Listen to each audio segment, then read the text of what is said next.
Kamusta mga ka-Screams? Ako na naman ito, si Silent Screams. Ngayong gabi, ibabahagi ko sa inyo ang isang kwento na ipinadala sa akin ng isang nagngangalang Adrian. Hindi raw niya makakalimutan ang gabing iyon. Isang gabing halos ikabaliw niya sa takot. Ang sabi niya, kung may daan na hindi dapat dinaanan, ito na yon.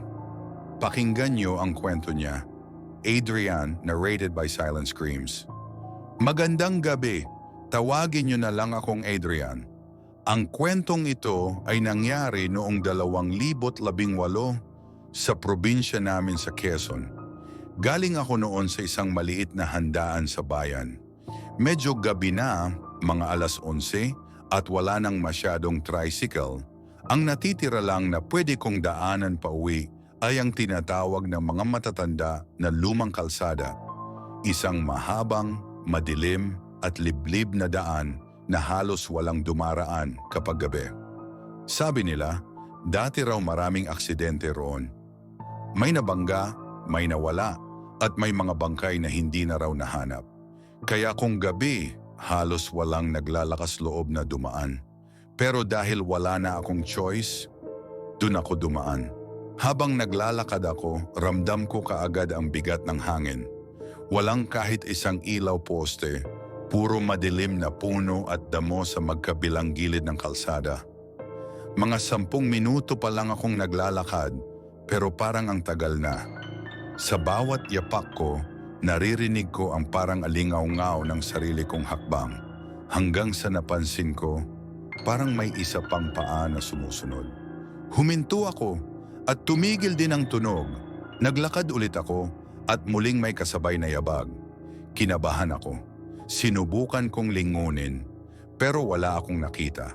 Puro dilim lang at mga aninong gumagalaw sa hangin. Pinilit kong bilisan ang lakad ko. Pero habang bumibilis ako, bumibilis din yung yapak na sumusunod. Hanggang sa may narinig akong boses, mahina lang. "Huwag kang lumingon." Nanindig ang balahibo ko. Hindi ko alam kung guni-guni lang ba o may totoong nagsalita.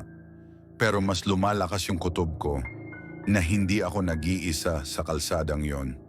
Pagdating ko sa isang kurbada, doon ko siya nakita. Isang babae, nakasabit ang buhok sa mukha, nakaputing damit na parang basang-basa. Nakatayo lang siya sa gitna ng kalsada. At sa mismong sandaling tumingin siya sa akin, kitang-kita ko na wala siyang mukha, walang mata, walang bibig, wala kundi isang malalim na itim na butas. Tumakbo ako ng buong lakas. Hindi ko na inisip kung saan ako pupunta. Naririnig ko siyang sumusunod, mabilis, parang lumilipad. Sa bawat paglingon ko, mas lumalapit siya. Hanggang sa dumating ako sa dulo ng kalsada kung saan may maliit na kapilya. Doon kusa akong napahinto, humihingal at napadasal. Sa sandaling iyon, biglang tumigil ang lahat. Tahimik, wala na yung mga yabag, wala na yung babae. Ang tanging naiwan ay yung amoy ng bulok na lupa at malamig na hangin. Mula noon, hindi na ako dumaan ulit sa lumang kalsadang yon. At kung may makakabasa ng kwento ko, tatandaan niyo ito. Kapag sinabi ng mga matatanda na may daang hindi dapat dinadaanan, maniwala kayo. Iyon ang kwento ni Adrian tungkol sa lumang kalsada.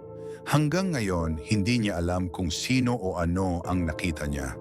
Pero ang malinaw, may mga lugar na hindi dapat ginagalaw at may mga daan na hindi dapat tinatahak.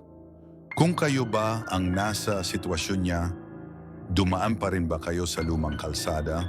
Ito ang Silent Screams at lagi kong paalala.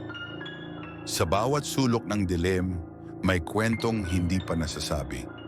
Hanggang sa susunod na gabi ng kilabot, magandang gabi.